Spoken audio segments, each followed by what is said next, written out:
Hello दोस्तों, this is संस्कार study point YouTube channel में आपका एक बार फिर स्वागत है। आज हम लेकर आए हैं मध्य प्रदेश के पर्यटन स्थल। पिछला वीडियो जो हमने देखा था उसमें हमने मध्य प्रदेश के पर्यटन स्थल के जो प्रमुख 5 पर्यटन स्थल हैं उन्हें डिस्कस किया था। अगला जो वीडियो हमारा है, ये आज का जो वीडियो है, इसमें हम मध्य प्रदेश के पर्यटन स्थल के जो बचे हुए शेष स्थल हैं प्रमुख, उन्हें को देखेंगे, जिसमें बहुत ही अच्छा कंटेंट आज हम लेकर आपके लिए आए हैं जो आपकी प्रत्येक परीक्षा के लिए बहुत ही महत्वपूर्ण है। तो अगर आप हमारे चैनल पर पहली बार विजिट कर रहे हैं तो सब्सक्राइब करें तथा बेल आइकन को दबाएं, जिससे कि नोटिफिकेशन आपके पास पहुंच जाए। वीडियो को पूरा देखें, अपने दोस्तों में शेयर करें, लाइक करें।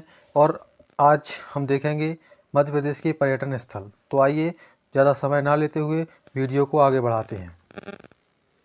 सबसे पहले हमने देखा था मांडव, ठीक है। मांडू जो है ये हम पढ़ चुके हैं। तो ये कहाँ पर है?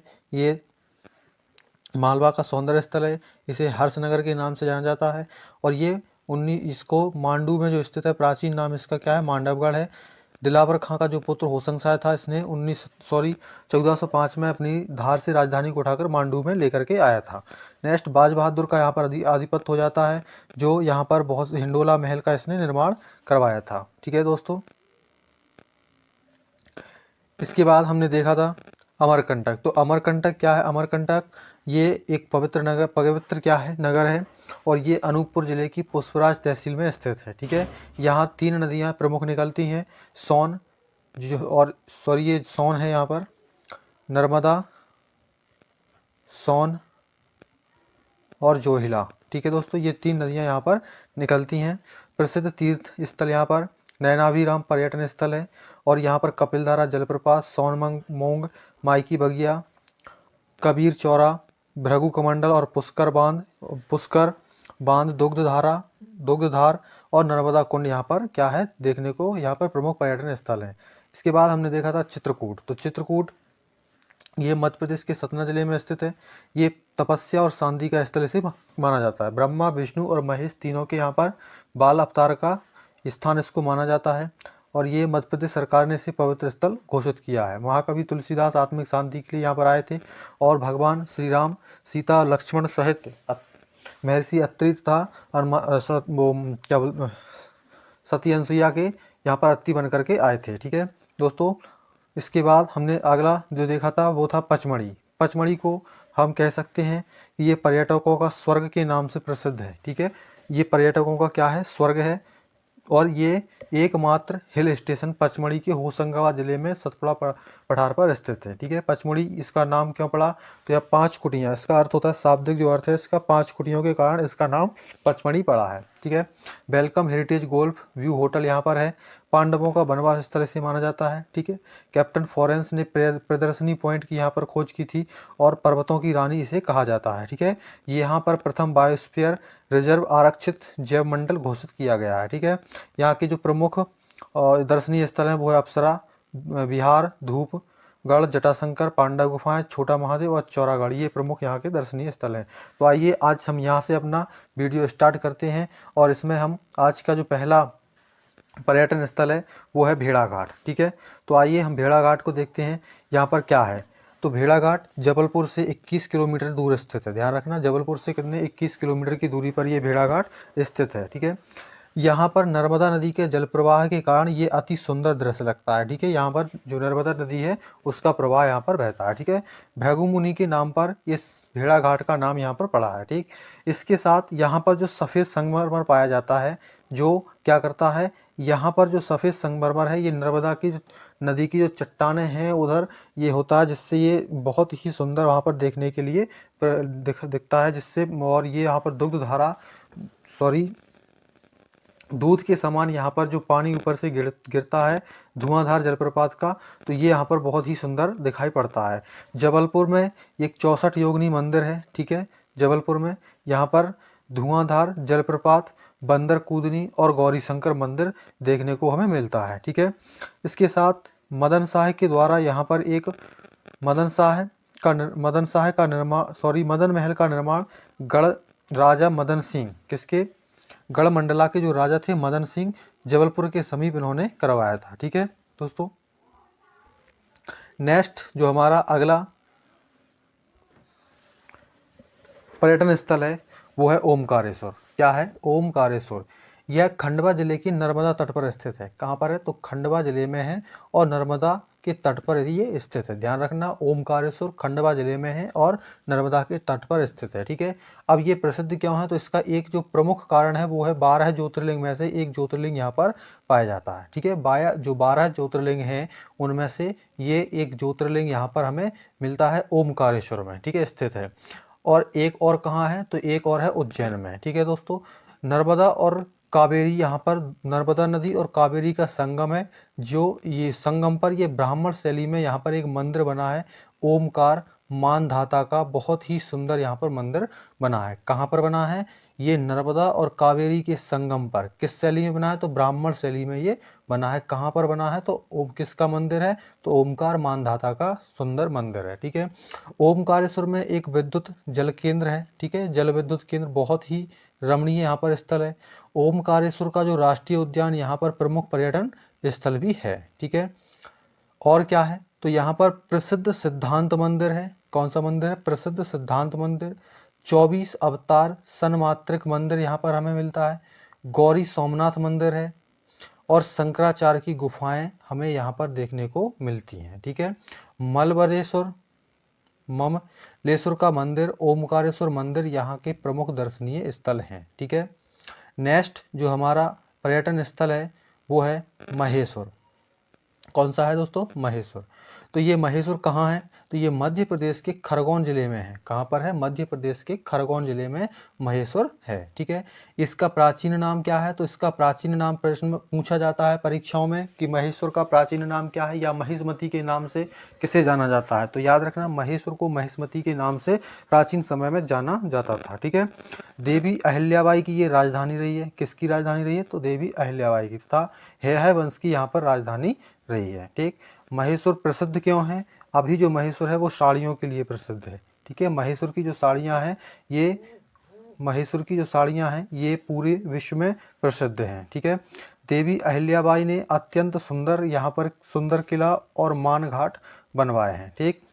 इसके बाद नेक्स्ट है, अहिल्याबाई ने सहस्त्रधारा तक नर्मदा में नौका विहार, ठीक है, का पावन अनुभव होता है। अहिल्या घाट से लेकर के कहाँ तक? अहिल्या जो घाट है यहाँ से सहस्त्रधारा तट तक नौका विहार में बहुत ही अच्छा अनुभव हमें देखने को मिलता है। नेक्स्ट, यहाँ के जो प्रमुख दर्शनीय स्थल हैं उनमें अहिल्या संग्रहालय, राजेश्वरी मंदिर, पेशवा घाट और होलकर परिवार की यहाँ पर छतरियाँ देखने को मिलती हैं। ये प्रमुख यहाँ के पर्यटन स्थल हैं। अगला जो है पर्यटन स्थल वो है उज्जैन। तो उज्जैन कहाँ है? ये क्षिप्रा नदी के तट पर है। कहाँ पर स्थित है उज्जैन? क्षिप्रा नदी के तट पर है। यहाँ से प्राचीन विश्व की यामोत्तर या शून्य देशांतर रेखा, ठीक है, यहाँ से गुजरती है। याद रखना, शून्य देशांतर जो रेखा है वो कहाँ से गुजरती है? तो ये उज्जैन से गुजरती है। ठीक है। कहाँ से गुजरती है? उज्जैन से। इसका प्राचीन नाम क्या है उज्जैन को, और किस नाम से जाना जाता है? तो अवंतिका के नाम से इसको जाना जाता है। ठीक है। और क्यों प्रसिद्ध है यहाँ पर ये? तो यहाँ पर 12 वर्षों में कुंभ पर्व का आयोजन किया जाता है। ठीक है। 12 वर्षों में किसका? कुंभ का यहाँ पर आयोजन किया जाता है, जिससे ये उज्जैन बहुत ज़्यादा यहाँ पर प्रसिद्ध है। महाकाल की नगरी से कहा जाता है, महाकाल की नगरी उज्जैन है। ठीक है। यहाँ 12 ज्योतिर्लिंग में से एक उज्जैन में स्थित है, जो दक्षिण मुखी है। कैसी है? दक्षिण मुखी ज्योतिर्लिंग यहाँ पर हमें मिलती है। और क्या है? तो यहाँ पर जो प्रमुख दर्शनीय स्थल हैं वो है जंतर मंतर, वेधशाला, जो किसने बनवाई थी? तो राजा अभय सिंह ने इसको बनवाया था। ठीक है। प्रमुख दर्शनीय स्थल में भरथरी की गुफाएं यहाँ देखने को मिलती है, काल भैरव और कालिया देह हमें यहाँ पर देखने को मिलते हैं। ये यहाँ के प्रमुख दर्शनीय स्थल हैं। ठीक है। अगला जो है प्रमुख पर्यटन स्थल वो है क्या? खजुराहो। ठीक है दोस्तों, क्या है? खजुराहो। तो विश्व विख्यात खजुराहो में भव्य मंदिर हैं। ठीक है। क्या है? यहाँ पर बहुत ज़्यादा भव्य मंदिर हैं, जो मंदिर पूरे विश्व में क्या है? प्रसिद्ध हैं। और ये मध्य प्रदेश के छतरपुर जिले में स्थित है। खरगोन कहाँ पर स्थित है? तो मध्य प्रदेश के छतरपुर जिले में खरगोन स्थित है। और ये क्या है? इनका जो निर्माण है, इनका निर्माण किसने? चंदेल राजाओं ने। ठीक है दोस्तों, किसने करवाया था? तो चंदेल राजाओं ने 950 ईसा पूर्व 950 ईस्वी से लेकर के 1050 के मध्य यहाँ पर ये निर्माण करवाया था। ठीक है। अंतर्राष्ट्रीय संस्था है जिसका नाम है यूनेस्को। क्या है? अंतर्राष्ट्रीय संस्था यूनेस्को ने 1986 में, कब दोस्तों? 1986 में इसे विश्व धरोहर की सूची में सम्मिलित किया है। ये बहुत ही इम्पोर्टेंट है, यहाँ पर ध्यान रखना। यूनेस्को ने जो खजुराहो के प्रसिद्ध मंदिर हैं उन्हें कब कब विश्व धरोहर की सूची में सम्मिलित किया गया था? तो याद रखना है 1986 में यूनेस्को ने इसे अपनी विश्व धरोहर में सम्मिलित किया था। यहाँ पर हमें शैव, वैष्णव और जैन धर्म के यहाँ पर मंदिर देखने को मिलते हैं। अगर हम इनके प्रमुख स्थलों, दर्शनीय जो पर्यटन स्थल, यहाँ के प्रमुख दर्शनीय स्थल उनकी बात करें तो इनमें 64 योगिनी मंदिर, कंदरिया महादेव मंदिर, आदिनाथ पार्श्वनाथ मंदिर और जैन मंदिर हैं ये, दूल्हा देव मंदिर और चतुर्भुज मंदिर, ये हमें बहुत ही प्रसिद्ध यहाँ के दर्शनीय स्थल हैं प्रमुख। खजुराहो का अति सुंदर और शिल्प कला के लिए यहाँ पर हमें प्रमाण देखने को मिलते हैं। सुंदर और अति यहाँ पर जो शिल्प कला है उसको देखने के लिए हमें यहाँ पर मिलता है। नेक्स्ट अगला हम देखते हैं पर्यटन स्थल, तो वो है सांची। क्या है? सांची। तो सांची क्या है? सांची एकमात्र ऐसा स्थान है जहाँ पर बौद्ध स्तूप है। ठीक है।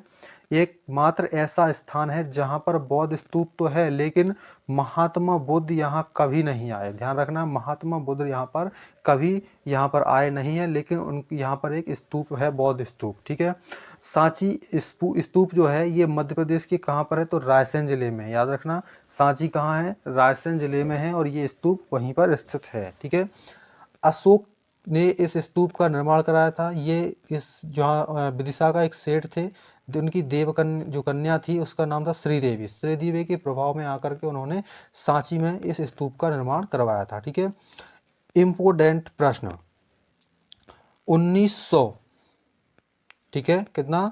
1989 में विश्व धरोहर की सूची में शामिल किया गया यूनेस्को के द्वारा। ठीक है। बहुत ही इम्पोर्टेंट प्रश्न है। प्रश्न आएगा, सांची के बौद्ध स्तूप को यूनेस्को ने कब विश्व धरोहर में सम्मिलित किया? तो याद रखना, क्या रखना? याद रखना 1989 में इसको विश्व धरोहर की सूची में शामिल किया गया था। किसके द्वारा किया गया था?